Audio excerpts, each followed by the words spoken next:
I found something that was never really talked about in the documentation for maintenance, as far as I could find. It's hard to know what Creality documentation is like because sometimes they hide some things. But all of these pulleys have this junk inside of them, and I bet that that is going to hurt your VFA, and this has to come off. My best guess is that some kind of a plastic or wood scraper is the best way to do it. So this is working pretty well.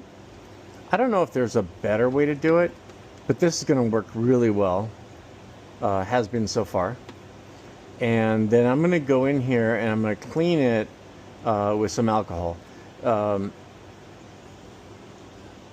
70% alcohol is known to be safe for the belts and everything else, but I'm just going to be really careful and just clean these parts of it. I bet that's going to change your calibrations and particularly your VFA. So I'm just sliding this over slowly as I scrape the whole thing. I'm going to do that with all of the pulleys. There's an incredible amount of garbage that was built up on those pulleys. It's all over me, it's all over the stick. This definitely needs to be cleaned. This bottle has a solution of isopropyl alcohol that's been mixed down to be about 30%. And so I'm going to use that as a light alcohol solution. You really don't want a very aggressive alcohol solution to do any of this because it potentially could attack the belts.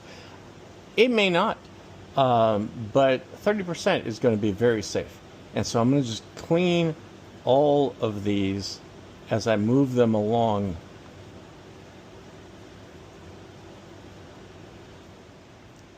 I don't know that this amount of garbage on those pulleys is going to affect anything. But again, if you want your printer to be completely stable, clean all of the garbage out of it.